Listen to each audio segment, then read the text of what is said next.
नमस्कार दोस्तों, आप सभी का स्वागत 100% एकेडमी हरियाणा में।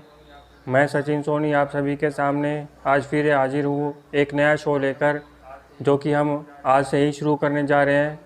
करने का मन तो हमारा कल से था, लेकिन आज हम से शुरू कर रहे हैं क्योंकि कुछ तैयारी की वजह से हम थोड़ा रुक गए और आज भी हम थोड़ा सा लेट हैं, क्योंकि और भी ज़्यादा हमें तैयारी करनी थी आप लोगों के लिए। तो उसके लिए मैं क्षमा चाहता हूँ। तो ये जो ओपिनियनोलॉजी टाइम्स है, जो हमारा नया शो हम लॉन्च करने जा रहे हैं, जिसका नाम है द ओपिनियनोलॉजी टाइम्स। ये ओपिनियनोलॉजी टाइम्स जो है 100% एकेडमी हरियाणा पे जो यूट्यूब चैनल है हमारा, उस पर मंडे टू फ्राइडे आएगा सुबह 9 बजे। इसमें हम आपको वोकेबलरी कराएंगे ओपिनियनोलॉजी टाइम्स, यानी कि हम आपको जो एडिटोरियल आते हैं द हिंदू के, इंडियन एक्सप्रेस के, वो हम आपको कराएंगे। तो उन सब का एक्सप्लेनेशन आपको मिलेगा दोस्तों, और ये हर एक एग्ज़ाम के लिए इम्पोर्टेंट है। तो सबसे पहले हम जो लेने जा रहे हैं इसमें दोस्तों, वो हम वोकेबलरी लेने जा रहे हैं, जो हमारी हार्ड वोकेबलरी आती है हमारे एग्ज़ाम न्यूज़पेपर में, तो वो हम लेके चल रहे हैं दोस्तों। और पहला जो हम लेके चल रहे हैं दोस्तों, वो है प्रोग्नोस्टिकेटेड। प्रोग्नोस्टिकेटेड का मतलब होता है भविष्य बताना, भविष्य बतलाना या भविष्य बताना। अब इसको इंग्लिश में बोलेंगे फोरटेल और prophecy an event in the future, यानी कि कोई भी ऐसा इवेंट जो फ्यूचर में होने वाला है उसके बारे में बताना, यही प्रोग्नोस्टिकेटेड कहलाता है। ठीक है। अगला है मैंडरिन। मैंडरिन का मतलब होता है दिग्गज। An official in any of the 9 top grades of the former imperial Chinese और सिविल सर्विसेज। मैंडरिन का मतलब एक और भी होता है जिसका नाम है संतरा, यानी कि ऑरेंज, वो उसको भी हम मैंडरिन कहते हैं। तो इसका मतलब यही होता है कि दिग्गज, यानी कि 9 में से 10 में से एक ऐसा जो सबसे ज़्यादा ताकतवर हो। ठीक है, उसी के बारे में बोला गया है। ठीक है। अगला है बिलाइड। बिलाइड मतलब होता है झूठा साबित करना, झूठा साबित करना या फिर झुठलाना, या किसी को जो हमारी प्रिडिक्शन है उसको झुठला देना। ठीक है। या इंग्लिश में कहेंगे of an appearance fail to give a true notion और इम्प्रेशन ऑफ समथिंग डिस्गाइज और कंडक्टिव, यानी कंट्राडिक्ट है या फिर डिस्गाइज है, उनकी जो स्टेटमेंट दी गई है वो झूठी है। ठीक है। तो अगला है स्ट्रिंजेंट। स्ट्रिंजेंट का मतलब होता है कड़ी से कड़ी, यानी कि स्ट्रिक्ट, सबसे ज़्यादा स्ट्रिक्ट। स्ट्रिंजेंट का मतलब यही होता है कि कड़ी से कड़ी, यानी कि कहते हैं हम कि स्ट्रिंजेंट स्ट्रिंजेंट कहते हैं ना कि कड़ी से कड़ी सज़ा दी जाए। ठीक है, स्ट्रिंजेंट पनिशमेंट। तो अगला है स्लम्पेड।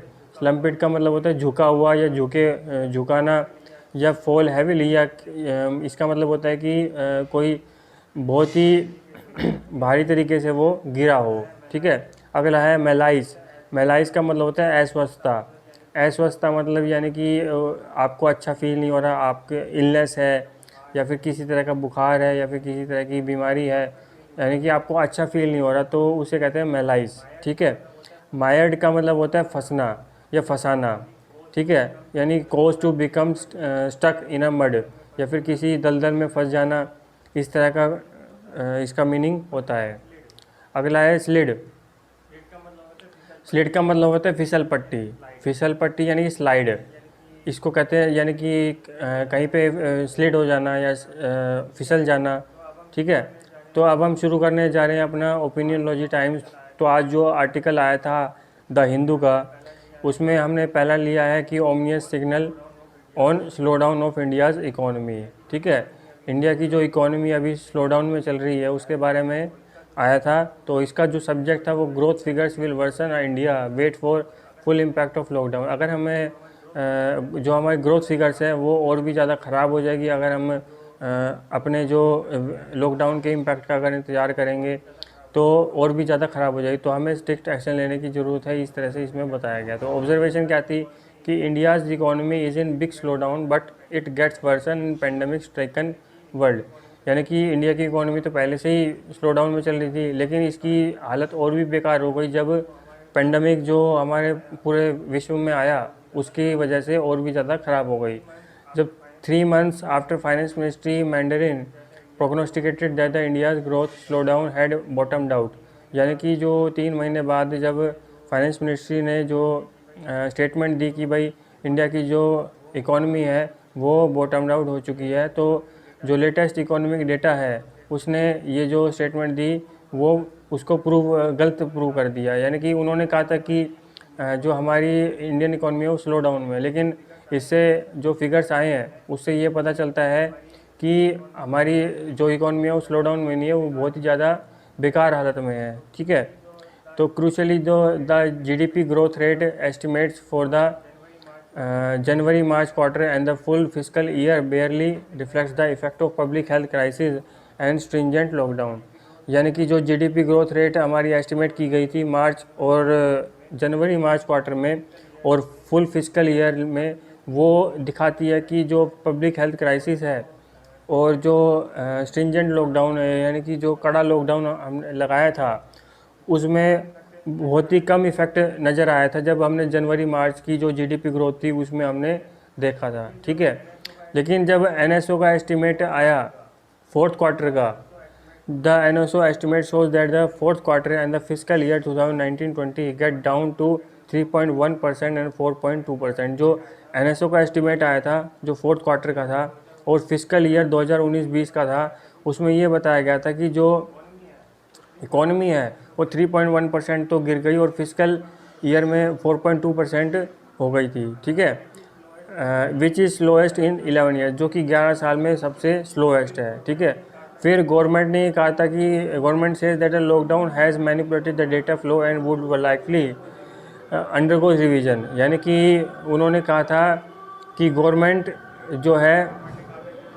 ने कहा था कि जो लॉकडाउन अभी हमने लगाया है उसकी वजह से जो डेटा आया है इकोनॉमिक ग्रोथ का वो मैनिपुलेट किया गया है और वो उसको दोबारा से रिवाइज किया जाएगा। ठीक है, तो हालांकि however in true sense gross value added numbers जो GAV नंबर्स हैं, जिसमें हमारी फर्स्ट 3 क्वार्टर्स में क्या रिवाइज की गई थी, एंड उसमें ये बताया गया था कि जो इकोनॉमिक स्लोडाउन है वो बहुत ही ज़्यादा गहरा, मतलब बहुत ही ज़्यादा बड़ा है और बहुत ही ज़्यादा वाइड स्प्रेड है। ठीक है, even before the corona virus spread, यानी कि कोरोना वायरस आने से पहले भी हमारी जो इकोनॉमी थी वो बहुत ही ज़्यादा स्लो डाउन में थी और बहुत ही ज़्यादा रिसेशन में थी। ठीक है, एक तरह से कह ही सकते हैं कि भाई रिसेशन की ही कंडीशन थी।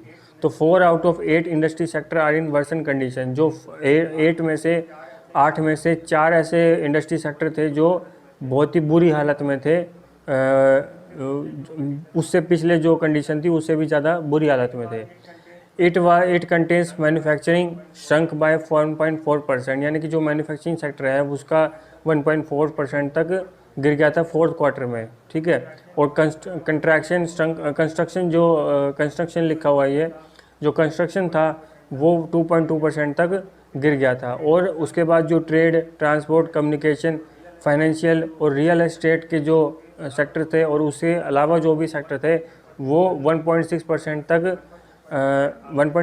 पर आ गए थे। ये इसलिए हुआ था क्योंकि जो हमारी डिमांड थी इकोनॉमी में वो कम हो गई थी और उस डिमांड की कम होने की वजह से जो इकोनॉमी थी वो बुरी हालत में आ गई थी और इसको दोबारा से रिवाइव करने का, यानी कि इतनी बुरी हालत में आ गई थी, अगर और ये आगे चलती तो और ज़्यादा बुरी हालत हो सकती थी। अब इसमें कंक्लूजन क्या लगाया जा सकता है? कंक्लूजन यही लगाया जा सकता है दोस्तों कि it is estimated that the recovery would take place in October. ये एस्टिमेट लगाया जा रहा है कि भाई जो रिकवरी होगी वो अक्टूबर तक होगी और ये कहा जा रहा है कि भाई सेंट्रल गवर्नमेंट जो है उसको एक्ट करना चाहिए इस पर, और जो भी पैकेजेस अब अनाउंस हो रहे हैं उसको किस पे फोकस करना चाहिए, क्रेडिट एनहांसमेंट मेजर पे फोकस करना चाहिए, और दूसरा जो सप्लाई है उसको एस करना चाहिए। ठीक है, तो और जो स्ट्रक्चरल रिफॉर्म्स हैं that may have good impact in the long run. अब स्ट्रक्चरल रिफॉर्म्स पे भी ध्यान देना चाहिए ताकि जो हमारी लॉन्ग रन पे जो इम्पैक्ट पड़ेगा उस पर अच्छा इम्पैक्ट पड़े और हमें एक बेहतर फल प्राप्त हो सके। ठीक है दोस्तों, तो ये आज के लिए इतना ही था। इसमें हमने बस इतना ही दिया आपको। अगली बार जब हम आपके सामने प्रस्तुत होंगे तो और भी अच्छा आर्टिकल आपके सामने लेके आएंगे। बहुत बहुत धन्यवाद। आप हमारे वीडियोस को सब्सक्राइब करते रहिए। और ज़्यादा इसमें जो हमारे एडिटोरियल्स हैं और भी ज़्यादा हम ऐड करेंगे और दूसरे जो हमारे न्यूज़पेपर है उनसे भी हम लेके इसमें ऐड करेंगे। तो कृपया करके आप हमारे चैनल को सब्सक्राइब करते रहिए, शेयर करते रहिए और हमारे चैनल को ज़्यादा से ज़्यादा लोगों तक पहुंचाइए। बहुत बहुत धन्यवाद। Thank you.